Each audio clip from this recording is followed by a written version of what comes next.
Bonjour à toutes et à tous et bienvenue dans cette nouvelle vidéo. Cette fois-ci, on va faire un aperçu historique sur l'évolution du principe de la légalité criminelle à travers l'étude de l'histoire du droit pénal. Et pour ce faire, on va voir dans cette vidéo le droit pénal dans l'Antiquité, le droit pénal au Moyen Âge et le droit pénal dans les doctrines modernes. S'agissant du droit pénal de l'Antiquité, les historiens du droit donnent cette histoire comme divisée en périodes suivantes: la période de la vengeance privée, la période de la justice privée et la période de la justice publique. Dans la phase de la vengeance privée, la victime d'un agissement répréhensible, éventuellement sa famille ou son clan, exerce librement sa vengeance sur l'auteur du fait, sur sa famille ou son groupe. Il n'existe aucune limitation dans les mesures susceptibles d'être prises, ni aucune organisation procédurale de la vengeance. في هذه المرحلة الجرائم والعقاب عليها ما كانوش محددين من قبل، بل كانوا خاضعين لوجهة نظر الشخص اللي مسو الضرر، وبالتالي في الهدف من العقاب كان إشباع غريزة وليس تحقيق مصلحة. وهذه المرحلة عرفت جوج الأنواع من الانتقام. النوع الأول اللي كيكون فيه الضحية والجاني من نفس القبيلة، وهنا فكل قبيلة كان عندها نظام خاص كتعتمد عليه في العقاب، ورب الأسرة أو زعيم العشيرة كانت موكولة ليه سلطة القضاء بين الأفراد وتطبيق الوسائل المتعارف عليها للتأديب داخل القبيلة. أما النوع الثاني وهذا كان الأخطر واللي كيكون فيه الجاني والضحية من قبيلتين مختلفتين، فهنا غالبا ما القبيلة كاملة كتمشي تنتقم من الجاني والقبيلة ديالو، الشيء اللي كان كيؤدي لنشوب حرب ما بين القبيلتين. Concernant la phase de la justice privée, elle concerne les mêmes parties, mais avec une tendance à la restriction des acteurs, et elle prévoit des règles à respecter, à savoir la loi du talion. في هذه المرحلة بدأ الحد من الانتقام، ولينا كنعاقبو فقط الشخص المسؤول عن الضرر. كذلك تم اللجوء للصلح والدية من أجل تفادي الحرب، وبالتالي العقاب ولا مرتبط بالمصلحة الجماعية وماشي المصلحة الفردية فقط. La phase de la justice publique, quant à elle, marque un tournant décisif dans la mesure où elle transfère l'initiative de la vengeance des individus à l'État, qui s'adjuge le droit et le monopole de la poursuite et de la sanction. Durant cette phase, on remarquera la sévérité des peines. La peine de mort s'appliquait à des infractions bénignes. La flagellation, la noyade était appliquée à la femme adultère et à son complice, qui sont liés avant d'être jetés à l'eau. في هذه المرحلة بانت الدولة وأصبح أمر العقاب موكول لها، إلا أن هذه الفترة هذه كانت كتميز بالعقوبات الصارمة واللا إنسانية. C'était tout à propos du droit pénal à l'Antiquité. Passons maintenant à l'étude du droit pénal au Moyen Âge. Au sein de cette période existent deux justices, la justice féodale et la justice ecclésiastique. La féodalité est une organisation dans laquelle la pyramide sociale repose sur un ensemble de liens personnels. Le paysan serf est lié à la terre de son seigneur, qui, en échange, lui doit protection, et les nobles sont liés à leurs supérieurs. Le système féodal se caractérise par l'hétérogénéité et l'arbitraire. L'hétérogénéité lui venait du fait qu'il était essentiellement un droit coutumier auquel s'ajoutaient quelques fragments d'ordonnances et édits royaux. En fait, deux types de justice coexistaient dans ce système. Le premier est la justice que les nobles appliquent entre eux, car ils considèrent que la vengeance est un droit et même un devoir qui engage la victime et le coupable. Le deuxième est la justice que les nobles imposent aux paysans. C'est un moyen de contrainte physique et financier. L'arbitraire, de son côté, était sans doute le caractère le plus important et le plus insupportable de cette justice. Il provenait soit du roi, soit du juge. Le roi avait ce qu'on appelle la justice retenue qui favorisait l'arbitraire, comme le droit de grâce et d'amnistie et l'arrêt des procédures en instance. En ce qui concerne le juge, il faut savoir que les peines étaient en deux ordres, les peines ordinaires ou légales et peines extraordinaires et arbitraires. فكيتبين لينا بأن النظام الفيودالي كان كيتسم بالظلم والاستبداد والتجاوز في سلطة القضاة وقسوة النظام العقابي، هذا الأخير اللي كان فيه غياب مساواة، بحيث أن النبلاء كيخضعوا للنزاعات اللي بينهم القانون ونزاعاتهم مع الفلاحين القانون آخر. أيضا العقوبة خلال هذا النظام كانت كتتسم بالقسوة وكانت كتحكمها المزاجية وهوى الحاكم أو القاضي. Pour la justice ecclésiastique, elle s'appuie sur le droit canon, c'est-à-dire l'ensemble des règles régissant l'Église. Le droit pénal durant cette période offrait encore un lien très étroit entre le désir de vengeance et le sentiment religieux. Il transposait la sanction d'une sphère toute personnelle dans une autre plus élevée, à savoir au niveau divin. La justice canonique est orientée vers la rétribution des coupables et le côté médicinal. La peine est rétributive car elle sert à compenser la faute commise, mais elle doit être individualisée, c'est-à-dire proportionnée à la gravité des faits commis. La peine doit être aussi médicinale, dans ce sens qu'elle doit sauver l'âme du fauteur, ce qui suppose que les peines corporelles étaient inutiles, et notamment la peine de mort. La préférence se faisait plutôt pour les peines d'emprisonnement cellulaire, favorables à la méditation et au repentir. إذن فالعقوبة في ظل هذا النظام ماشي أداة للانتقام، بل هي أداة لتكفير المخطئ عن ذنوبه، وبالتالي فهي جزاء عادل مماثل للفعل اللي ارتكبه الجاني كيطهر به النفس ديالو تمهيدا للتوبة نصوح. C'était tout à propos du droit pénal au Moyen-Âge. Passons maintenant aux doctrines modernes. Il s'agit en fait d'une série de doctrines. La doctrine classique, la doctrine néoclassique, l'école positiviste et l'école de la défense sociale. La doctrine classique est apparue au moment où commencent à se répandre des idées humanistes et libérales. Cette école va tenter de réaliser un compromis entre l'utilité de la peine et la justice absolue. Elle s'attachera d'une part à l'étude de la peine et à l'amélioration de son efficacité thérapeutique. D'autre part, le droit de punir repose sur les exigences de la justice. Lorsqu'une infraction est perpétrée, la justice a été bafouée et la peine qui sanctionne l'auteur de l'infraction doit assurer l'expiation du crime. Il faut noter aussi que pour les classiques, la punition était juste et légitime parce qu'elle sanctionnait un acte libre. Le délinquant, dans cette optique, apparaît comme un violeur lucide du pacte social, et il n'est ni un malade ni un monstre. كيتعتبر بيكاريان مؤسس المدرسة التقليدية. هذه المدرسة انتقدت النظام الجنائي القائم آنذاك واستبداد القضاة وظلمهم وانعدام المساواة. رواد هذه المدرسة نادوا بضرورة التشدد في تفسير النصوص الجنائية، وأن النفع من العقوبة كيتجلى في حماية المجتمع من الجريمة عن طريق الردع العام. كذلك فهما كيعتبروا أن حرية الاختيار لدى الإنسان هي حرية مطلقة شريطة أن يكون كامل الإدراك والتمييز. كان هذا كل ما يتعلق بالمدرسة التقليدية. ندوزو دابا باش نشوفو المدرسة التقليدية الحديثة.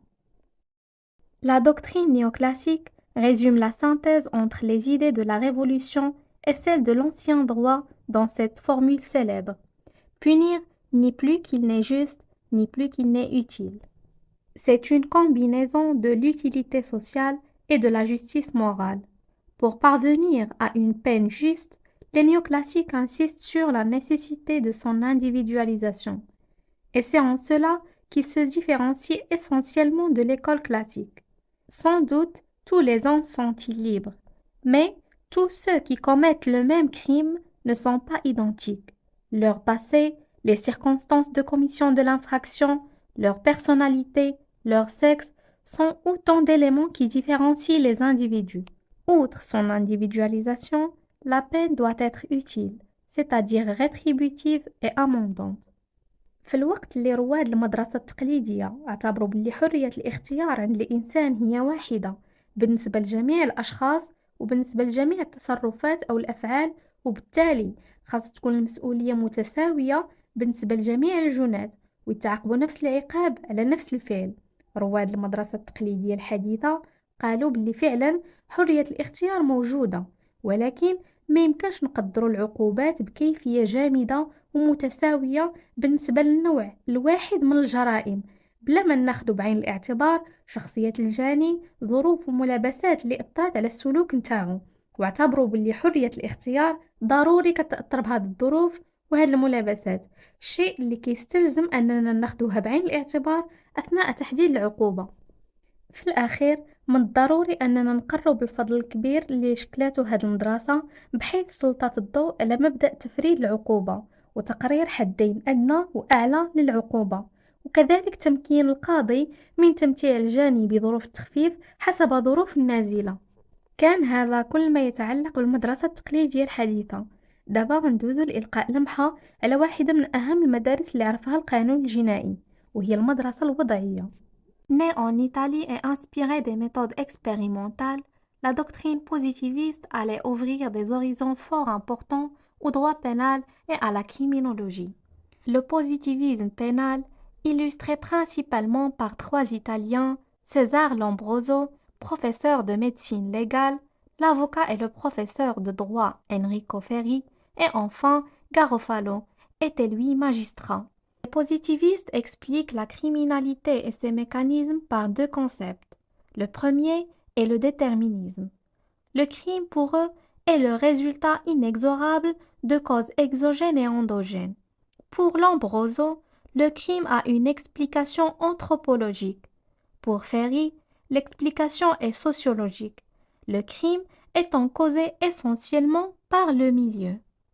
Quant au second concept, qui est l'irresponsabilité morale du délinquant, le libre arbitre est en fait insensé aux yeux des positivistes, puisque l'homme est déterminé dans ses gestes et ses pensées par sa morphologie ou son milieu, comme on vient de citer. Enfin, l'État intervient contre le crime, mais son intervention repose sur la notion d'état dangereux du délinquant. خلاصة القول، فبالنسبة للمدرسة الوضعية الجاني هو محور اهتماماتها، ماشي الأفعال أو التصرفات نتاعو، وهنا كتصنف لنا المجرمين لأصناف وطوائف، وهي كتنكر في مرة فكرة حرية الاختيار عند الفرد، وكتبنى مبدأ الجبرية أو الحتمية، بحيث كيشوفوا باللي الجريمة هي نتيجة العوامل إما اجتماعية أو راجعة للتكوين الطبيعي أو الوراثي للفرد، وبالتالي فإلا كان خاص ولا بد أننا نسألو المجرم، فإحنا كنسألوه مسؤولية اجتماعية على أساس أنه كيشكل خطورة على أمن وسلامة المجتمع.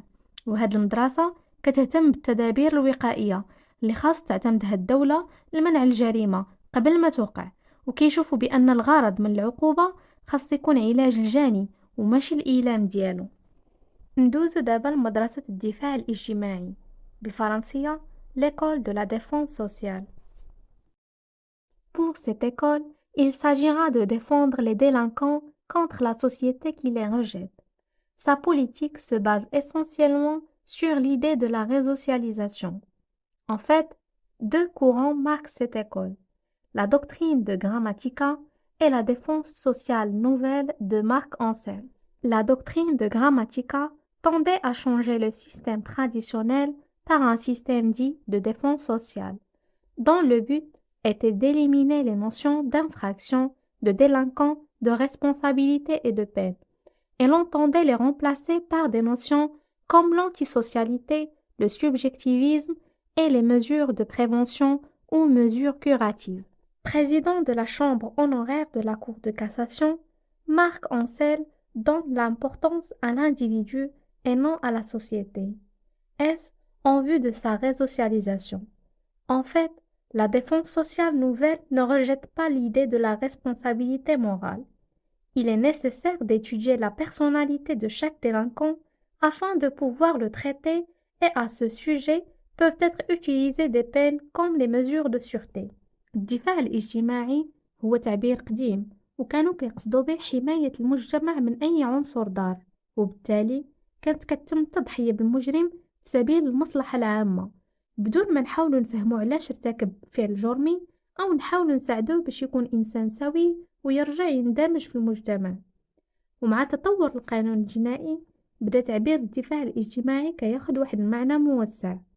وبالنسبة للجراماتيكا، الفعل الجرمي هو نتيجة لعوامل الاضطراب وعدم الاستقرار في المجتمع، وهذا علاش الدولة هي اللي كتحمل مسؤولية هذا السلوك، وهذه المسؤولية ما كيترتبش عليها معاقبة المنحرف فقط، بل الالتزام بتأهيله باش يرجع شخص اجتماعي. وبالتالي فالعقوبة بمعناها التقليدي ما كتبقاش، وكيحل محلها تدابير الدفاع الاجتماعي. هاد التدابير خاص تناسب مع شخصية الجاني. أما مارك أنسيل فالنظرية ديالو كتقوم على أفكار إنسانية للسياسة الجنائية، حيث أنه دعا لتجديد النظم العقابية بطريقة عقلية وعلمية بالاستفادة من تقدم العلوم الإنسانية. ومارك أنسيل أقر بمبدأ شرعية الجرائم والعقوبات، واعتبر حرية الاختيار أساس للمساءلة الجنائية، بحيث أنه رفض مبدأ الحتمية، كما أنه دعا لضرورة دراسة شخصية الجاني من جميع الجوانب، ووضع هذه الدراسة بين يدي القاضي قبل المحاكمة باش ياخدها بعين الاعتبار ويتخذ التدابير الملائمة. كان هذا كل ما يتعلق بتطور القانون الجنائي ومبدأ الشرعية في القانون الغربي. دابا غادي ندوزو باش نشوفو تطور هذا المبدأ في التاريخ المغربي. Au Maroc et avant 1912, on a pu insister sur le rôle du droit musulman qui connaissait le principe, notamment en matière des hudud, laissant au juge et à l'imam le soin d'apprécier dans le large domaine du tazir, c'est-à-dire un domaine où les facteurs socio-économiques ont un rôle important dans l'approche de l'infractionnel.